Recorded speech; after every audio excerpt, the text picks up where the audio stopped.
நம்ம ராமநாதபுரத்தில் தொண்டி அப்படிங்கிற ஒரு ஊர் பழமைக்கும் பாரம்பரியத்துக்கும் சொந்தக்கார ஒரு ஊர்.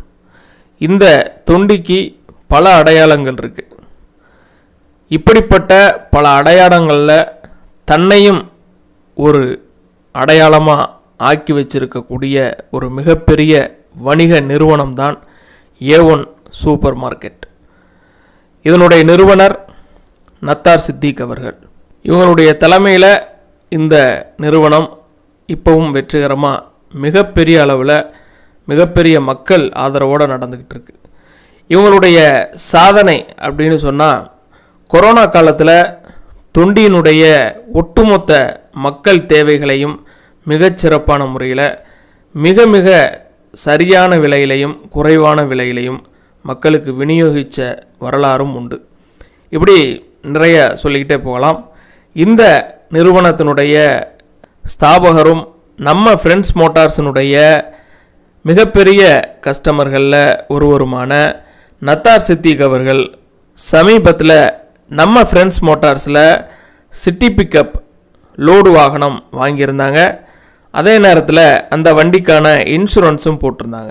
அதை தொடர்ந்து இந்த வண்டி ஒரு தடவை இல்லை 2 தடவை ஆக்சிடெண்ட் ஆகுது. 2 தடவையும் சிறப்பான முறையில் ஃப்ரெண்ட்ஸ் மோட்டார்ஸ் கிளைம் பண்ணி கொடுக்குறாங்க. அதனுடைய அனுபவத்தையும் சில சமூக கருத்துக்களையும் இந்த வீடியோவில் பார்க்க போகிறோம். ஹலோ ஃப்ரெண்ட்ஸ், இன்றைக்கி நம்ம தொண்டியினுடைய ஒரு மிகப்பெரிய நிறுவனம் A1 சூப்பர் மார்க்கெட்டினுடைய நிறுவனர் நத்தார் சித்திக் அவங்கள சந்திக்க வந்திருக்கிறோம். இவங்க நம்மளுடைய நெடுநாள் வாகன கஸ்டமரும் ப்ளஸ் இன்சூரன்ஸ் கஸ்டமருமா இருக்கிறாங்க. இவங்களுடைய வாகன வீடியோ அடுத்து வர காத்திருக்கு. அதுக்கு முன்னாடி இவங்க நம்மள்கிட்ட இன்சூரன்ஸ் பல வருஷங்களாக போட்டுட்ருக்காங்க. சமீபத்தில் இவங்களுடைய இந்த வாகனம் ஆக்சிடெண்ட்டுக்குள்ளாச்சு. அப்போ ஆக்சிடெண்ட்டுக்கு உள்ளாகி அதை கிளைம் பண்ணுறதுக்கு நாம் சப்போர்ட்டிவாக இருந்தோம். கிளைம் பண்ணதுக்கப்புறம் திரும்ப 2வது முறையும் வேறு ஒரு ஆக்சிடெண்ட்டுக்கு உள்ளானதுனால 2வது முறையும் சிறப்பான முறையில் நம்ம கிளைம் பண்ணி கொடுத்தோம். அந்த அனுபவங்களை பகிர்ந்துக்கிறதுக்காக தான் அவங்கள நம்ம சந்திக்க வந்திருக்கிறோம். அவங்களுடைய டைட்டான ஷெட்யூலுக்கு மத்தியில் நமக்கு ஒரு சின்ன நேரம் ஒதுக்கி கொடுத்துருக்குறாங்க. வாங்க அவங்கள்ட்ட நிறையா பேசலாம். ஃப்ரெண்ட்ஸ் மோட்டார்ஸில் நீங்கள் நெடுநாள் இன்சூரன்ஸ் கஸ்டமராகவும் இருக்கிறீங்க. ஃப்ரெண்ட்ஸ் மோட்டார்ஸில் இது வரைக்கும் நீங்கள் இன்சூரன்ஸ் கஸ்டமராக இருந்த அளவில் இவங்களுடைய சேவை, இப்போ ஒரு கொட்டேஷன் கொடுக்குறதுலேருந்து பாலிசி போடுறதுலேருந்து இதெல்லாம் எப்படி இருக்குது? ஒரு சேவைண்டு அடிப்படையோட ஒரு மனிதாபிமானம் அதிகமாக இருந்துக்கிட்டு இருக்குது. காரணம் என்ன அப்படின்னு பார்த்தீங்கன்னா, ஒரு இன்சூரன்ஸ் முடிய போகுது அப்படிங்கும்போது அவங்களே இன்ஃபார்ம் பண்ணி உங்களுக்கு இந்த டேட்டில் இன்சூரன்ஸ் முடியுதுங்கிறத அவங்க நம்மள்கிட்ட அவங்க இன்ஃபார்ம் பண்ணிடுவாங்க. இன்ஃபார்ம் பண்ணும்போதோட ஃப்ரீயாக இருக்கிறீங்களா அப்படின்னு கேட்டு தான், நம்மளுடைய டைட்டான நேரமாக இருந்தால் கூட நான் அப்புறம் பேசுகிறேன்னு சொன்னோட வச்சுருந்து அதே டயத்தை அவங்க ஃபாலோ பண்ணி அது ஃப்ரீயானுக்கிற நேரத்தை அவங்க அறிஞ்சு அந்த நேரத்தில் நம்மளை கான்டாக்ட் பண்ணி உங்கள் வண்டிக்கு உங்கள் வாகனங்களுக்கு இன்சூரன்ஸ் முடிகிறது அப்படிங்கிற ஒரு தகவலை சொல்லுவாங்க. நம்ம சொன்னப்புறம் அப்படியா நீங்கள் ரினியூ பண்ணிடுங்க அப்படின்னு சொல்லிட்டா, நம்மள்ட்ட என்னையை பொறுத்த வரைக்கும் என்கிட்ட இதுவரையும் பொருளாதாரத்தை அவங்க எதிர்பார்த்தது கிடையாது. அவங்களே ரினியூ பண்ணி எனக்கு வந்துடும். அதுக்கப்புறம் தான் நானே பணத்தை அனுப்பியிருக்கிறேன். உண்மையை நான் சொல்கிறேன்டா, அதான் அப்படி தான் அனுப்பியிருக்கிறேன். இடையில் என் வண்டிக்கு ஒரு சின்ன ஒரு அசம்பாவிதம் நடந்தது. என்ன அப்படின்னா, போக்குவரத்துனால இல்லை, அந்த மாடுகள் இரவு நேரங்களில் டிரைவிங் வண்டி ஓட்டிகிட்டு வர நேரத்துங்களில் அந்த எல்லா ஊர்களையும் நடக்கிற மிகப்பெரிய ஒரு ஆக்சிடெண்ட்டுக்கு என்ன காரணம் அப்படின்னா, அந்த மாடுகள் தான் குறுக்க விழுகிறது தான் இது மிகப்பெரிய வண்டிகளுக்கு உயிர்களுக்கு சேதம் ஏற்படுகிறது. இதை கவர்மெண்ட் ஒரு அலட்சிய போக்குனால இருந்து கொண்டு இருக்குது. எல்லா ஊர்லேயுமே மாட்டை பிடிக்கிறாங்கிறாங்களே ஒழிச்சு அதுக்கு தக்க என்ன சோர்ஸுங்கிறத பண்ண மாட்டேங்கிறாங்க. அந்த மாதிரி நமக்கு ஒரு ஆக்சிடெண்ட் ஆகி மாடுனால் ஒரு சின்ன அசம்பாவிதம் ஏற்பட்டது. இறைவனர்களால் டிரைவருக்கு எந்த ஒரு பாதிப்பும் ஏற்படலை.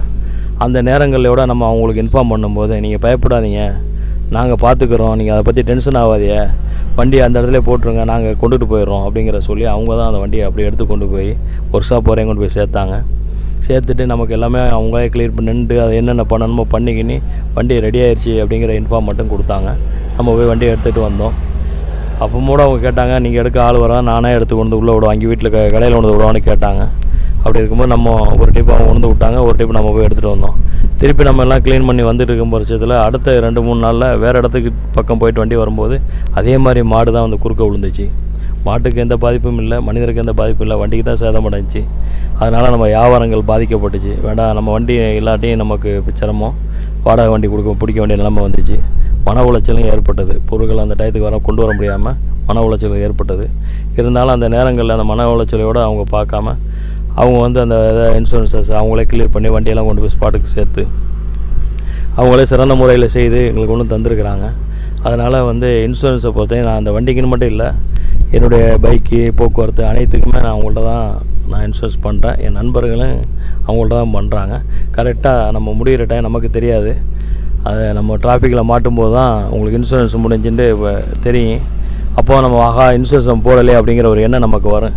ஆனால் அவங்க கரெக்டாக குறித்து வச்சு அந்த குறுகிய தேதியில் முன்கூட்டியே இன்ஃபார்ம் பண்ணி நமக்கு அந்த சேவையை செய்து தராங்க. சிறப்பான முறையில் அவங்க அந்த இன்சூரன்ஸையும் நல்லா சேவை செய்கிறாங்க. என்னுடைய மனமார்ந்த வாழ்த்துக்களை அவங்களுக்கு தெரிவிக்கிறேன். மேலும் மேலும் அவங்க நிறுவனம் வளர்கிறதுக்கு இறைவனிடம் துவா செய்கிறேன். இப்போ வந்து அண்ணா வந்து ஒரு விஷயத்த சொன்னாங்க.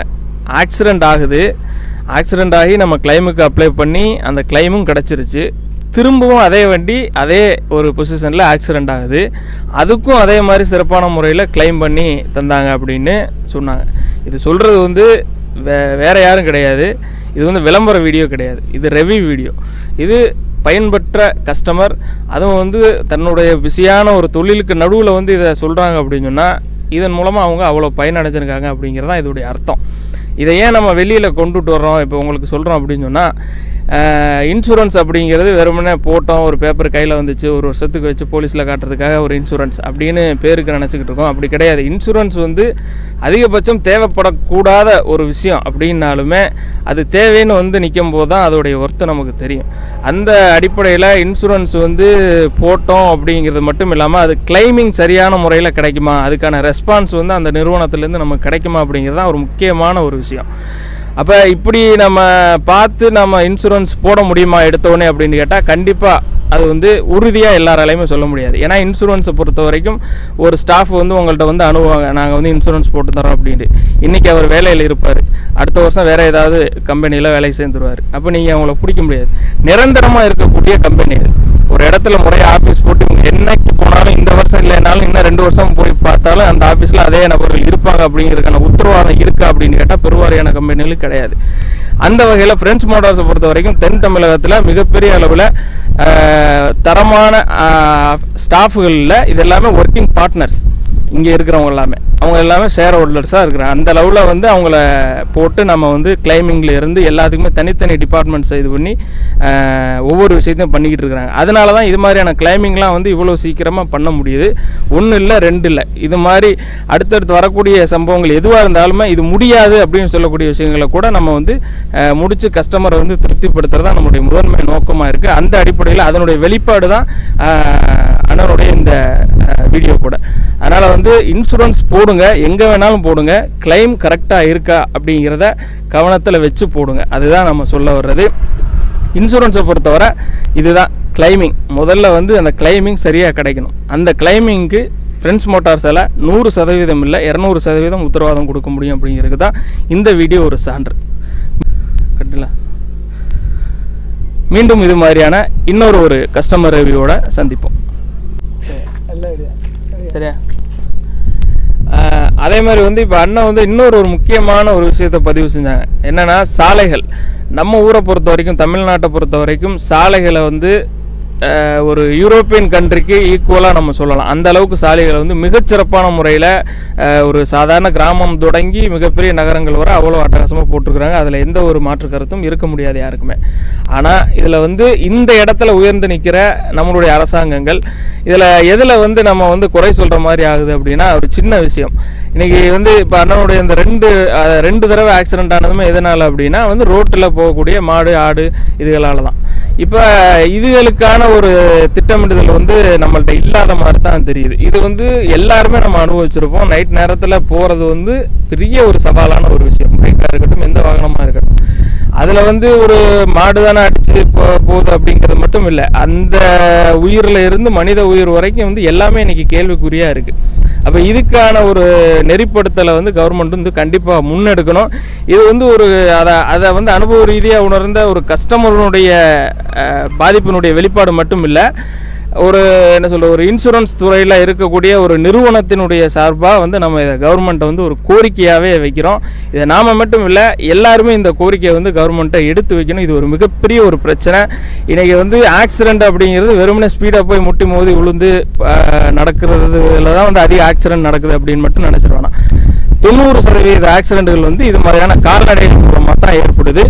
அதுகளுக்கான ஒரு கரெக்டான ஒரு ஸ்டெப்பை வந்து கவர்மெண்ட் முன்னெடுத்தா கண்டிப்பாக எல்லா பயணிகளுக்கும் ஒரு நிரந்தர தீர்வு கிடைக்கும் அப்படிங்கிறதை நம்ம இந்த வீடியோ மூலமாக பதிவு பண்ணிக்கிறோம்.